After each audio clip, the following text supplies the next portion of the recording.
Hello, everyone. This is the 24th of October. This is the Gathering, home of the Heal the Earth Initiative.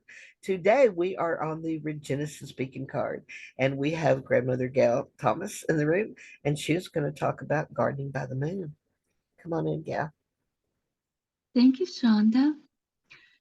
This is a wonderful topic because my my three grandmothers who go back to the village of the ancient ones on this oldest mountain actually did garden by the moon. And that's why ancientorigins.net calls us the moon goddesses of the eastern woodlands people, because we did everything by the moon. Our calendar is based on Venus, when Venus is the morning star and when Venus is the evening star. And it's the same gestation period as the human fetus. But there are signs that pass through, and we plant, for example, plant the root crops when the signs are in the feet and the legs. We planted, and we, of course, now the men were really good to keep up with these signs because it was also about the fishing. And of course, I never figured that one out, but they could tell when to fish according to the signs that were in the moon. And quite honestly, we got this calendar usually from the funeral home that had those signs listed. And it wasn't just where the moon was, there was a special listing for the signs of that day. And we did everything according to the signs. And it really made a difference, you know? We would plant the crops according to where the signs were, and different crops needed to be planted by different signs. We would also clear things like just destroy the invasives by that particular sign that the moon was in.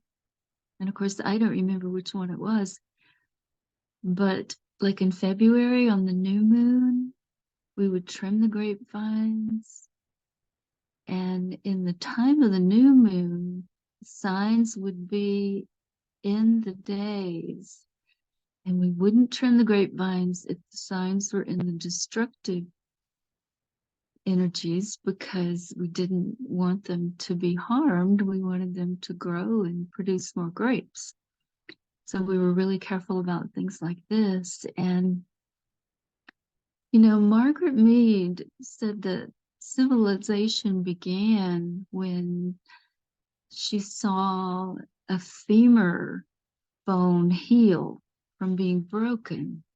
She determined that this was the point in time that our ancestors stopped the hunter-gatherer ranging ways and started planting, actually started culture and agriculture that came about when they settled. And there's some speculation on another site that maybe the weather had something to do with where they settled, just like, you know, our concerns about the climate right now.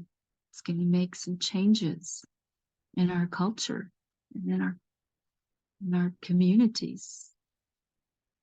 So cycles keep repeating, and cycles of the moon is one thing that we want to be aware of. And there is a site, an article on Farmer's Almanac about the signs and planting by the signs, and it talks about where they are and which crops are really good to plant on those days.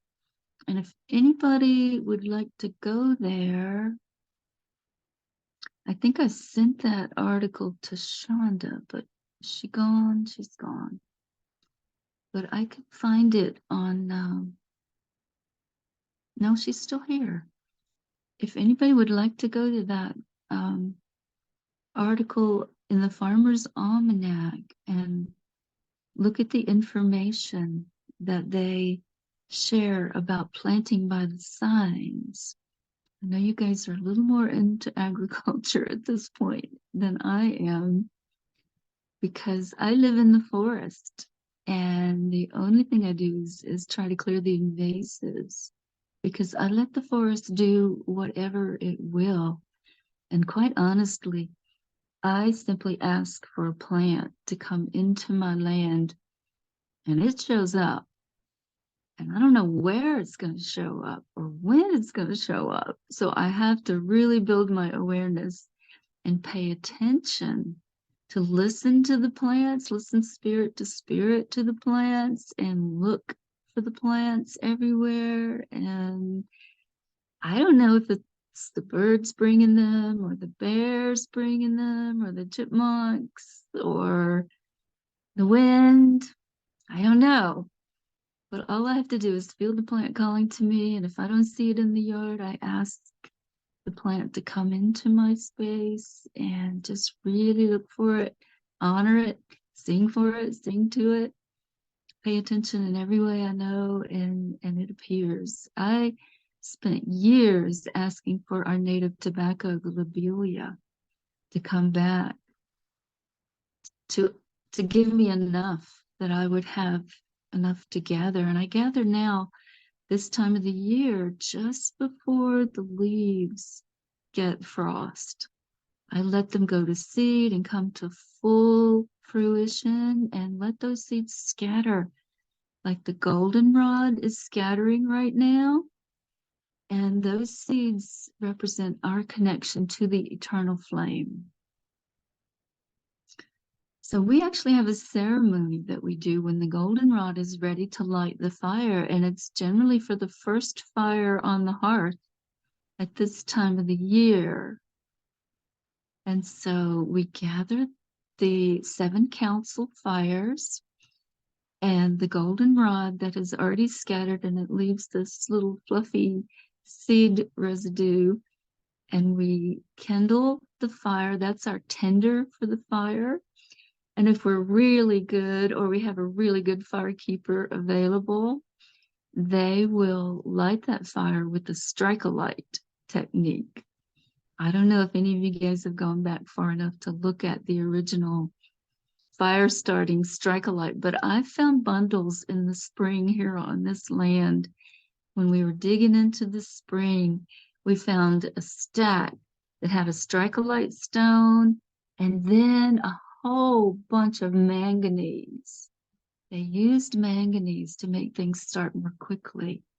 And some of the great tinder that's available is that little ground cedar. You let it dry out, and the white bark on the white birch trees is really good tinder.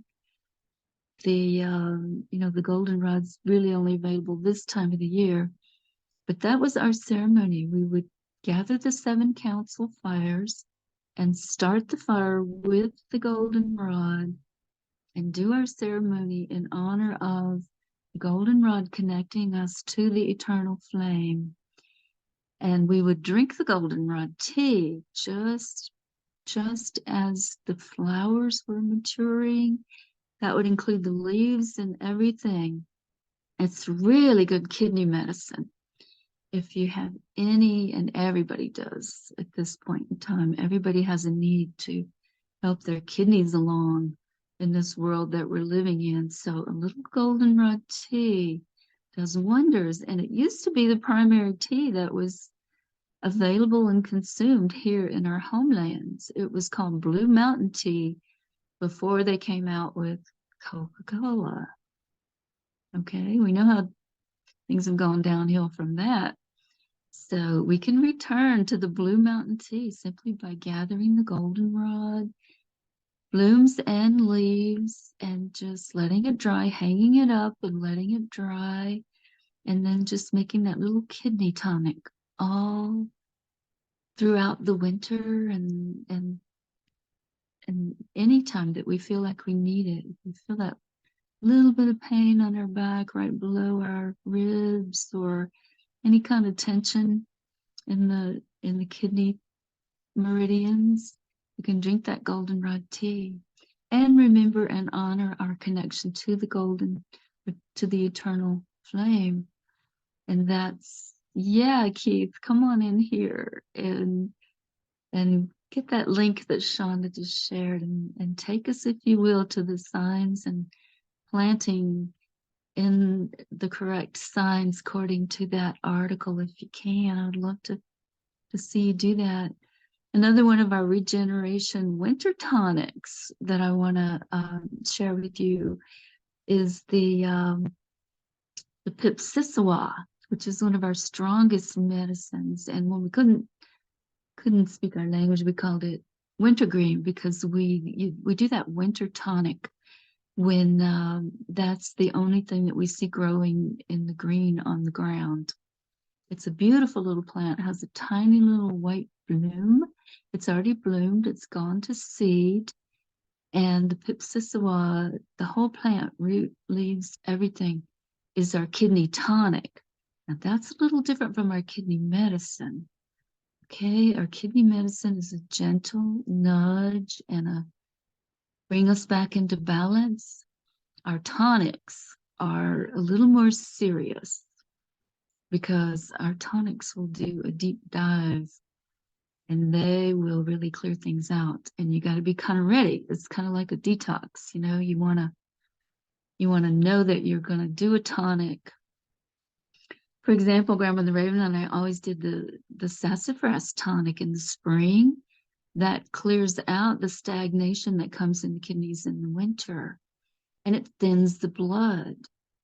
So we loved the sassafras tea so much that we would get ourselves in trouble, and we would only use the root bark. You look at the sassafras tree, and there's a root that goes off to the east. And this is how you take the root medicine without harming the plant. You don't dig up the whole root. You take your shovel down on the east side of the plant, and there'll be a root that's there just for the tea, and it'll have the best root bark for the sassafras tea. And you can use the wood, you can use a lot of different parts of the sassafras, but that's going to be your blood thinning tonic at the end of winter. And you want to take that root after you've taken the root bark off and made the sassafras tea. You want to carve that root into whatever shape you see for protection. You wear that around your neck for protection in our ancestral Salagi ways. I've got several sassafras bark carvings that have come to me over the years. I've got a horse for when I want to gather the herd, like we're doing here. And I've got a whale, because that's one of my spirit helping animals. Brings me the songs and a lot of creative energy. And I've got, I wish I could show them to you. Maybe I will if Keith takes this teaching, or Shonda, and runs with it.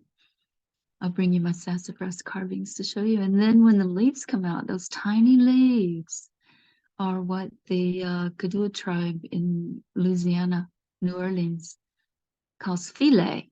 You take those tender young leaves, and you can eat them too. They're pretty yummy. You put them in a stew, and they kind of thicken things, and they get real kind of soft and slimy, like the mushrooms do, you know. But they're amazing. They have a really yummy taste.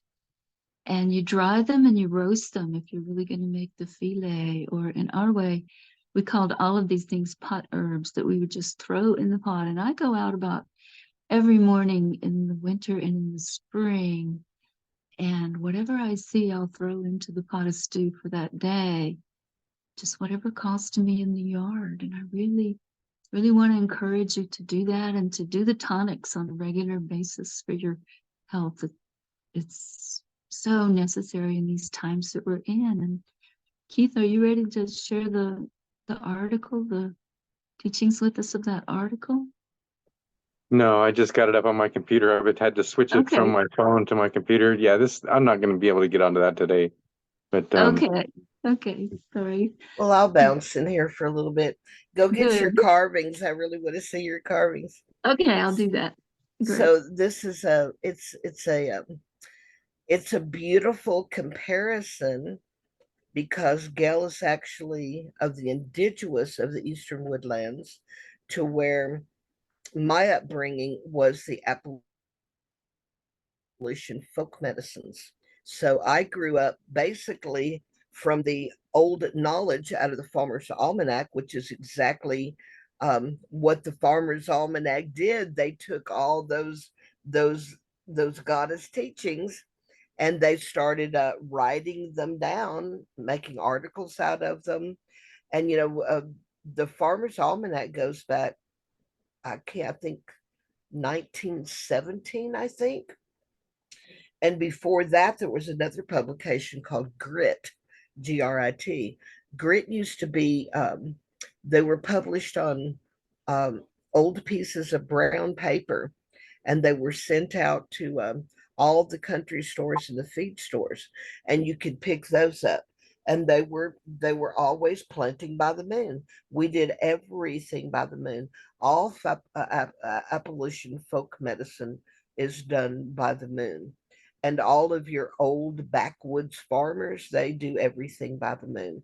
But most of that was because they they were they were tied to the Farmer's Almanac. And the Farmer's Almanac is it moves through all of that on a daily basis. And it's a little tricky because it's set up in tables, and you've got to know how to read it, how to read the tables. And I just went over glancing at the article, and um, the only thing that was really there, that image, that image in the top of the article, but the rest of it, it's just it looks just like what you'd see inside the Farmer's Almanac. Of course, that is the online edition of the Planting by Moon, which is in every annual. Every Farmer's Almanac has Planting by the Moon. It's not really called that, but you go to the moon cycles and it runs you through every single month. And it tells you exactly when to drop your root crops, exactly. And another thing that Gail got into is taking advantage of the herbs of the season. Because another thing that, now that just has to do with planting by the moon, that topic. But when you get into Appalachian folk medicine, now that's something completely different, because we all knew from what you have to word the the word shaman is not of Turtle Island. They're medicine men and medicine women, holy men and holy women. Shaman is that's Eastern phrase. So I tend to use shaman, but I do want to make everybody understand that I'm using that because I'm not from Turtle Island, but I do not believe I've never met an indigenous that calls they don't call their people shaman, they're medicine men and medicine women. So, but I do use the phrasing shaman, and I use the phrasing of the Appalachian medicine men, and I call them shamans because I kind of adapted that from, I guess it was just stuck in my head, but they called themselves, actually they called themselves doctors.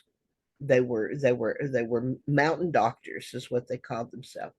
And there were plenty of women right there too, and they were always the medicine men and the medicine women, and they were of the village, the medicine men and women of the village, and they knew such things as like for instance mullein. Mullein is one of the most well used uh, herbs for medicinal, for respiratory. And I have a very special story from my father, experience that I witnessed my father go through. My father was old enough to be my grandfather. My father was born on March 3rd of 1899. March 3rd, 1899. I was adopted in 1960. He was 61 years old when he adopted me. We were moved 3 years later to the backwoods of Alabama. And that is where the journey of the eastern woodlands began, with the herbs there, to where I grew up with the hearing the stories. Now I don't remember anything from the north other than just a an amazing dream I had that it was burned into my memory of the street I lived on and the school I went to in the first part of second grade, and the playground and other things, a little store down the street, because of a vision, my very first vision I had. So that's all I really remember about my childhood. I don't remember class. I remember the swing set and, just things that were burnt in because of that vision. But I do remember everything from the time, the spring of the first grade, which would have been 6 years old. So that's what, 1963, the spring of 63 is when I arrived in the Eastern Woodlands. And I remember everything.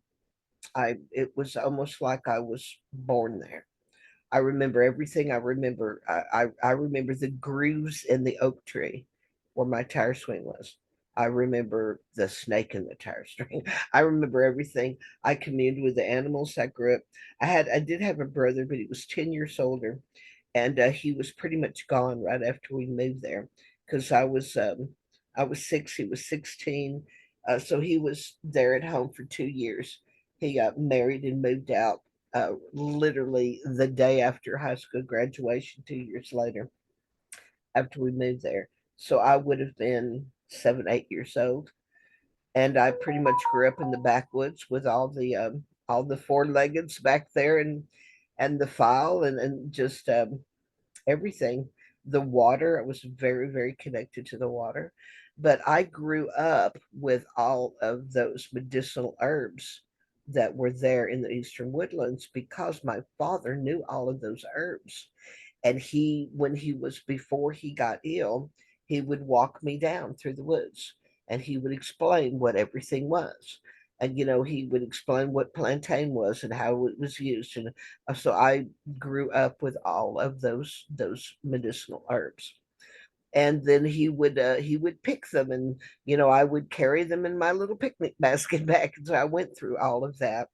And then, of course, later, my father became very ill, and one of the infractions he had was stomach cancer. He had black lung disease, heart disease. He was moving into dementia, and he had stomach cancer at the same time. So what he ended up doing, he sent me down into the woods. He got to where he couldn't move around very well. He was just old. He was getting elderly, and he got to where he was just he would mess around on the farm, but he was pretty much training me to take over the farm duties. So I was pretty much, you know as the old phrase goes, feeding the chicken and slopping the hogs and milking the cows and picking the blackberries from behind the barn and drying the herbs upside down in the barn. That was my childhood. So what ended up happening, after, I guess I was 9, 10 years old, I was pretty much running the farm, all the way down to being able to drive the old Ford pickup truck, 3 speed on the column, with uh, pieces of 4x4 blocks with leather straps nailed to them that were laced up my legs, because I'm short. And that was the extension my father made so that I could work the clutch. I don't know if you guys know what a 3 speed on the column is, but it's one of the first standards that were, it was a standard truck, in other words, instead of an automatic. So I learned to drive at the age of 9 on a 3 speed in the column. So many things like that I do remember. And my father, he was really hurting one day, and he sent me down into the woods for mullein. When we came back, he boiled the mullein, and he used to drink mullein tea. And he used to mix baking soda with mullein tea to relieve his stomach. And this is the truth. When my father started having heart pains, now of course this was in the I guess, 60s. Let's see, I was 12, so that would have been, was born in 57, 67, 69. Yes, late 60s. They were going to do exploratory surgery on my father to find out what, because by this time there was a knot on the side of his waist. So they figured that there was something in there and they were going to do exploratory surgery.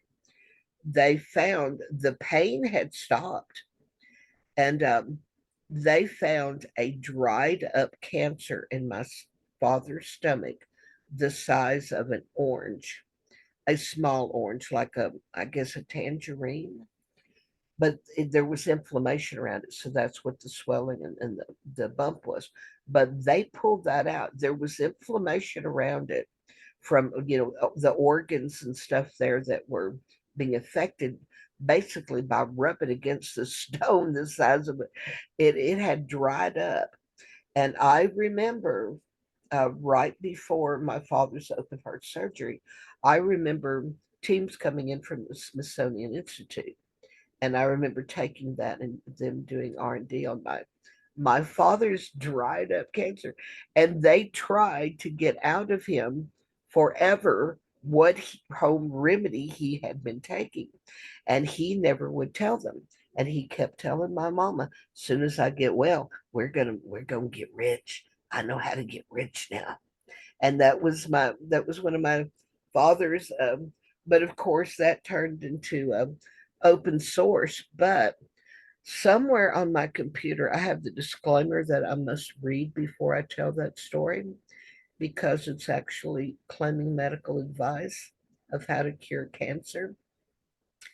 But it had to do with baking soda and mullein juice, and you can pretty much picture what that would do if you know what mullein does.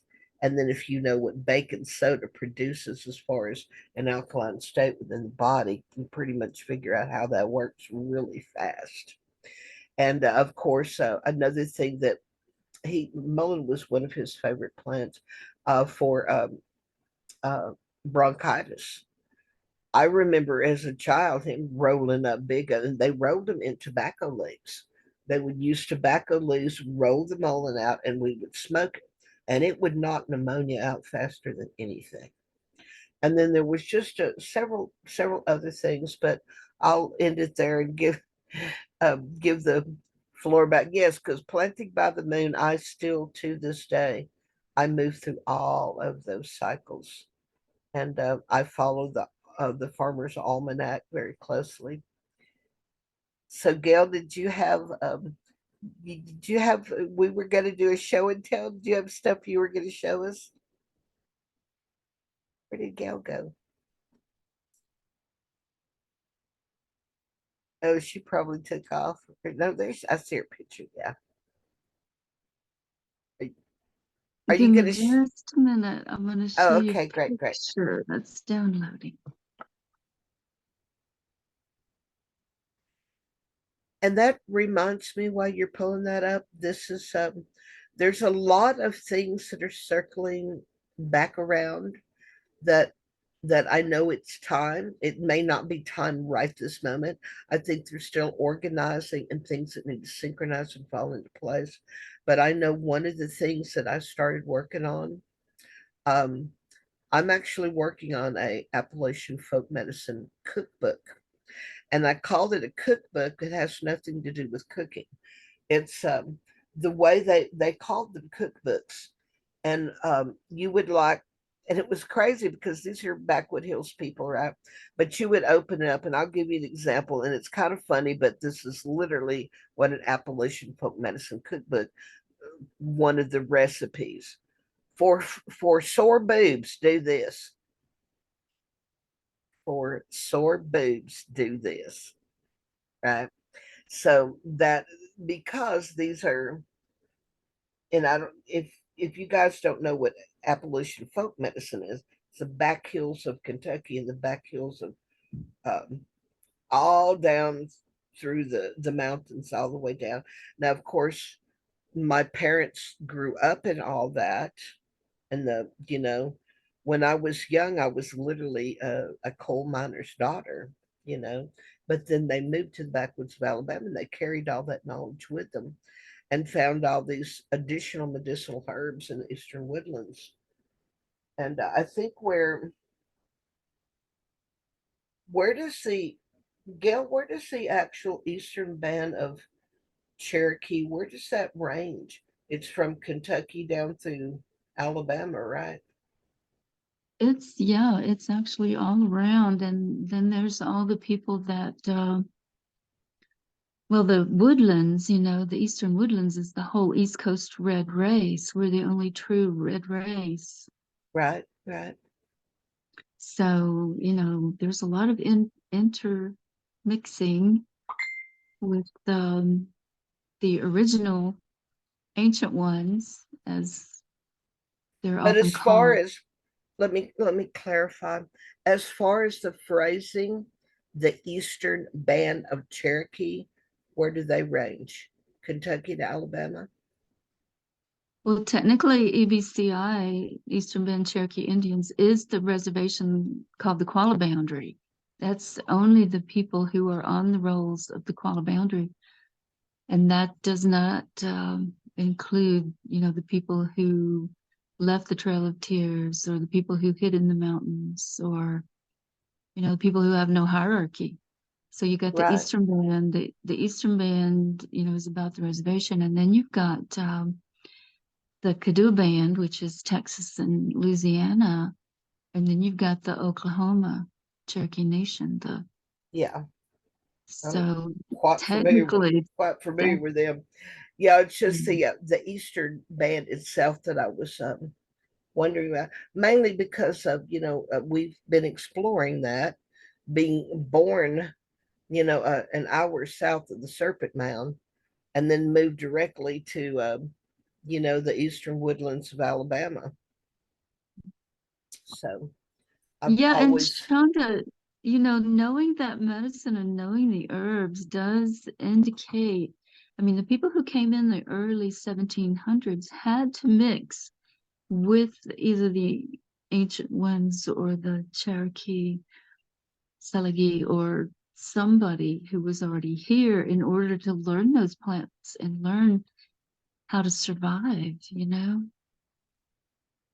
yeah, and So that, that's another thing I've always thought that was tied was mhm, my knowledge of herbs, and a lot of them, because of because of everything I got off into, starting Earth Mother, then starting the Hemp Coalition, all the things I did, a lot of that um, fell into cobwebs on dark places within the mind. And I know it's time to bring them back. Just like I literally read, I have a briefcase, and it's an old Samsonite briefcase, the old hard shell briefcases. I have that, and that is full of all the R&D for where I was writing that book, and including mhm, the journal, the handwritten version of the book. And sweet, I've been meaning to put it on digital and get it into an open source ebook for a long time. And great. I think that's going to be a lot of the winter projects when I, actually get to literally shut down and hibernate again this winter. That's what I'm Yeah, going to do. And that would I've definitely also, help. yeah, I think that would be. I think we need to do that. I think that needs to be a joint effort. I think that would be. That'd be great. Yeah, Yeah. I think that would be cool. But Mhm. anyway, where's show and tell? I'm still waiting for show and tell over here. Yeah, can I share my screen and share the Yeah, photo of yeah, them? Let's see if sure. I can do this with my bandwidth. Start recording or casting. Okay.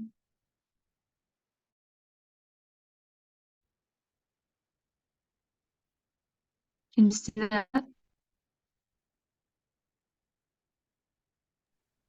Yeah, it's coming up. Okay, good. It's sideways, but I don't know how to flip it around with my bandwidth. Wow. Tell me when you're ready and I'll tell you what you're seeing. This is Yeah, in a video. I know exactly what I'm saying. That's an amazing pipe. Okay. No, no, no, there's no pipe. Um, I see a pipe it, with the mouthpiece separated like it should be. interesting. No, no, that's not, Okay, you're in a not what's different going screen then. You're probably trying to share screen, but you ended up on a different screen because I see purple felt with your pipe there. No, no, it shouldn't be my pipe. What you should be seeing is a bear claw in the upper right quadrant. Do you see the bear claw? Yes, on a on a Okay, on a on a on a, on red a string, cord on a red red cord. cord. Yes, right. Yeah, okay. That bear claw I found the day after winter solstice in the year of my near-death experiences. And that's when the bears really took me and decided to keep me alive to share these ways. But then right kind of towards the center from the bear claw, Uh-huh. you see a horse's head. It's sideways. It's a horse's head that Oh, would I be thought that was facing. your pipe. I thought that was a because Okay. well, as you know, you're supposed to separate the mouthpiece from the head. Right, Yeah, right. And it's I thought interesting. that. I Yeah, should I pick thought up that my was your pipe. pipe. Okay, go ahead I and will tell the show you my story. medicine pipe. Okay, so that's a sassafras root that I carved, and the horse's head brings the medicine of gathering us in a, you know, in a like the horses gather, how the horses gather in a herd. Right, right. If I want to draw in a herd or draw in people to do lodge, I'll bring this horse's head out and work with it and wear it. Then the next one moving down in the center is a little wolf. I got a lot of medicine on there with the wolf. The wolf uses a stone of obsidian. So you can see there's some obsidian there with the wolf where I was working that medicine. And then you see the next one down is No, the I can only see the bottom of the horse. Oh, wait, wait. Oh, okay, there it goes. I need to scroll my screen. Oh, now it makes sense. That is definitely not a pipe. I thought that was the top piece of a pipe. Go ahead. yeah, Okay, go from the horse's yeah, I see it muzzle now. straight down. You'll see the ears on the wolf and the obsidian stone around his neck, and then you'll see the deer antler, and then you'll see the bird. Do you see the The dove carving at the bottom? I'm trying to get you. I've got your.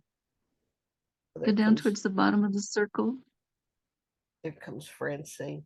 No, I've got your picture gallery is up. I'm trying to get it to click off and it won't move. I think Mm. you have to click it off. I've got your gallery up over top of everything for some reason. Hmm. There it goes. It went. There it went. Okay, what am I looking Okay. for now? I The see a bird at feather. the bottom of the circle. Yeah, you see a feather out of the elk spirit that we made our split lodge drums from, tying into that medicine when I Oh, work with the yes, I dead see it and now. stuff. Okay, you I see the see it bird. now. Hmm.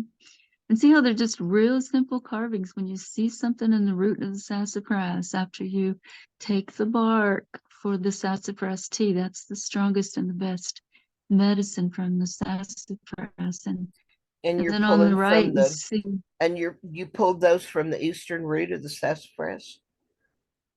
exactly, yeah, the root Yeah, that grows to the east. to the east, right?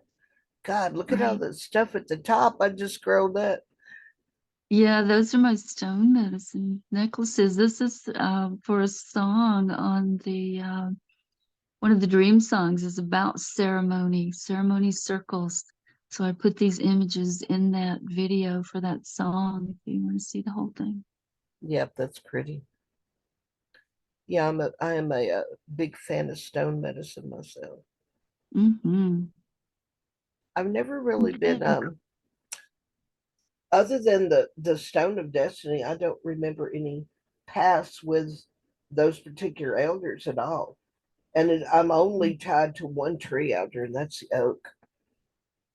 Mm. Everything else is, I give it respect if it's old growth, but it's only the oak that I walk with. Yeah, those are amazing, amazing stones. Very pretty. Well, it's protection too, Right? so Yeah. it's good to have plenty of that around these days. And that was for what one of your album covers, or what was that for? That shot? One of the videos of my dream songs on YouTube called Ceremony Circles. Ah, very cool. Connecting like a necklace, flowing end to end. That's the line. So I got all my necklaces there. And I did, it's interesting that you thought you were seeing a pipe because I did actually, while I was over there, I picked up my herb gathering pipe. This was carved by, I don't know how well you can see it. You see the carvings on it? It was carved by Hawk Little Oh wait, I John. got to get back in the speaker view. Let me see. Oops, I lost speaker view. Yeah, Oh, I you're gotta stop sharing. still on the share screen, I think. There you Okay, go. now, Now put. Oh yeah, very pretty. okay, and you see there's where the stem goes in, and Right, there's more right. carvings. This was carved by Hawk Little John. Yeah, And that's very cool. Well, the here's, reason I was seeing a pipe is because my screen wasn't scrolled down. All I yeah, saw was the bottom of the horse, yeah, here's and a I thought real it. rough pipe that I made from the hemphill clay in the stream. It's a good time of the year to find the hemphill veins in the streams. And you see this stem? We just pick it up out there. It's the Joe Pye weed. Yeah, Joe Pyeweed. Gives us the hollow stem, so that makes the stem for our pipe, and that makes it easier to carry around in the woods when you do this. And the way you pick the medicine is to put the We used lobelia to, and whatever. yeah, we used to use the Joe Pye reed for the corn cob pipes, Exactly, yeah, and right? so you can use that too, and you just put your lobelia, your white willow bark, red willow bark, whatever you put in your blend, you just put it in your pipe, and you blow the smoke onto the plants that you want to use, and you only take where there's abundance. So you'll blow the smoke into the plants, and one of them will dance for you. The one that dances is the medicine that wants to work with you. That's how you choose your plant medicine. Yeah, there was going back in comparison to the apparition, there was a similar teaching, and that was it was what was it? It was we dad. I got to think about that. There was something to the logic of what you picked, and of course, it was always in abundance. You always had to take from a mother bunch. You could never take a seedling. You could never take an off branch. It all you always had to find the mother branch. But there was something. It was um and I can't remember. I With think the it was ginseng, no, it was the teaching. It had to do with no, it had to do with the direction of the wind. hmm, Um, and I really have to let me sit and go back in memory because I was 9 or 10 when I was going through that. I think he would go down on his knees opposite the direction of the wind. And the one that would be picked would the one that would move to the east. So you, in other words, that's what it was, the one that moves to the east. And so, in other words, Daddy would get down at his knees in the opposite direction of the wind. In other words, he would face the wind, right? And then he would look down, and when whatever part of the plant that swayed to the east, that was the one and I never understood that, and I've never found it in writing. That could just been that could have been the cray cray of my father for all I know. But it was a personal tradition of dad's, the way he would pull. And I remember him always, and there was some kind of logic, but it was like a story that he would tell. And the stories, I don't know, it may come. I'll I'll I'll I'll I'll ask the Field of Dreams tonight to bring it back. It had to do with I don't know. I can't remember right now. That's really wrong, long gone. It's really long Well, gone. But there that would be, that's what happens. I mean, I wonder, can you identify what is the Celtic medicine that came with those people and what is from an appropriation of the teachings that they would have gotten from the native people here well, we know that in China? Dan, you brought, but that, like I said, I've never seen much, and that's something I think we need to study, because I think it's something that's never really connected in my head, and it's just starting to, because you're bringing it to my attention. But we do know that the uh, Teja de Dion brought four artifacts when they appeared out of the sky onto the dark mountains. Mhm. They brought the and I have problems remembering how to pronounce that, because that was not Gaelic. That was a dialect before Gaelic. The tribe of Danu was before the Celts. So but I had studied how to pronounce, but it was basically the cauldron of plenty. And the cauldron of plenty is how they fed the people. And I do remember, no matter how many ate from it, um, and that was very far, that was prehistory, that was oral story. So that was also, I have heard, that is where the story of the fish in the baskets, the biblical story, came from, was the great cauldron. But so they brought that. uh the holy women were over two things, and the holy men were over the other two. So the holy women were over the cauldron, and then they were over the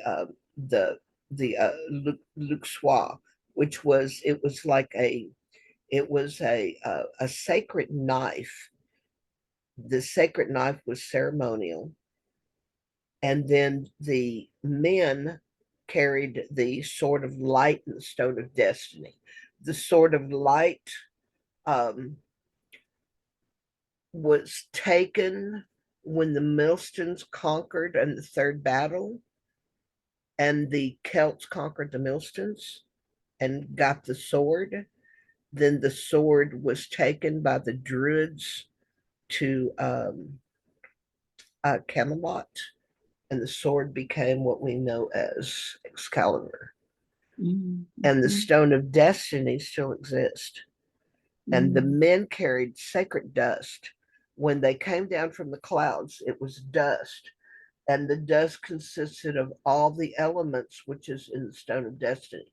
There was silica, there was granite, and so all that. So it has to do with, it's a mixture of plant, mineral, and um, all of the totems. And of course, the animal was always the serpent. The serpent was the animal of knowledge within the, and I think that's where all the serpent stuff was always come down with me. Did mhm. you see that picture, the that is a Scottish, oh, I can't, oh, I think I still, I may, no, I think I changed it. I had it in my virtual backgrounds for that little presentation we did. And we're kind of jumping off subject here, but I've never thought about what what of the original teachings of that did I bring with me. And Mhm. I've never thought about that. Yeah, But we kind of had a family joke that the Europeans came over with their coat of arms, their swords and things like that. Their their family. I don't know what they call them, but we had our family bean. We all had our favorite family beans. Yeah. Beans and squash seeds and corn seeds. You know, we had our seeds and they had their swords. And of course, so this is the Rite of the Sith, is the name of the painting. It's from Mm. early Scotland. And this would have either been, some say that is Danu, and Danu was the first earth goddess. So from Danu came uh, from Danu came Danan, Danann, Diane, not die because it's D-A. This is Danu. Yeah, I don't want to get off into trying to remember how the others are pronounced. Danu, Danu. And Danu became Gaia further down the line. So if you look, so that's the holy woman carrying the that would be the sacred tree, that would be the sacred tree of life. And she has the serpent headdress. And then back here you got the holy man. And I don't know where the pouch is. He's supposed to have a pouch with the sacred dust. And then of Mm. course you got the warrior with the the that's the cat, I think, because they it was the serpent. Was it the serpent and the cat? I don't know. You have to kind of zoom in, and I can't remember. It was either a lioness. Can you see his headdress? Mhm. And then, of course, that would be the sword of light, which later became Excalibur. And of course, if you look at the headdresses on the horses, they're unicorns. The Mhm. two up front, which would be Mhm. your sacred feminine, your sacred masculine behind. Mhm. And so that, but this is, of course, by the time it was Sith is Scottish for mound. So that's the riders of the Sith, and the Sith was the mound people. So that was after they were conquered and they were sent underground. And by being underground, they changed in nature. They became more introverted and became more spiritual in nature. And then that is where when they would come out and into the forest at night. So that is where the rumors of the Sith were actually the fairy people. So these were the predates. But the amazing thing is, um, they appeared in ships from the sky. That's recorded history, but it's Mhm. recorded when the record started, which was pre-Celtic. But there it's just like with the five nation the five nation confederacy, the Mohawk and all Iroquois. those up and yeah, The Iroquois, yeah, yeah.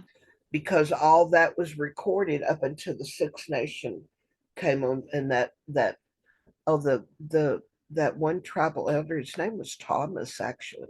He took and he wrote the oral traditions down, which became the Great Law of Peace. Great Law of Peace was not actually recorded until I think 1428, I think, and it was recorded by the Six Nation by Thomas, I think Thomas White Wolf or something like that. You But know, there's a book that takes those Celtic myths back to their original form, where the women were actually the focus of the myth. The patriarchy took over those myths and took the women out. And there's a book by Sharon Blackie where she's taken it back to the original form with the women as part of her PhD dissertation. oh, I would love to see that. Yeah, you need to see that. I'll connect you with her on Facebook. And I have like I say, I have no memory of Turtle Island whatsoever. Never been here, and I know I haven't. But I've, but like I said, I've walked it very close since the moment I got here in search of what I was doing here, and I knew it was to, I knew it was to be part of the indigenous here, but I don't think I am indigenous at all. But at the same time, oh, we've got their little watch party coming on tonight. I forgot about that, but it's not for a while. We've got time. But there's a watch party tonight with John and Summer and them and Tasman, Dr. Tasman. Did I say her name right? Anyway, that's at 6:30. The gathering's going to be open late tonight at six Mm. thirty, and we're going to do a little watch party and watch that little thing from them over there.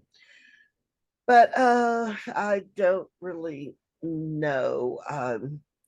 I've never been able to connect anything other than what I learned here with herbs. I've never I've never known of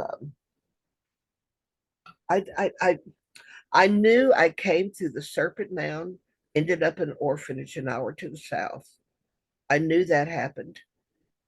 And then I knew 3 years later I was adopted by a very old couple with very strict earth morals.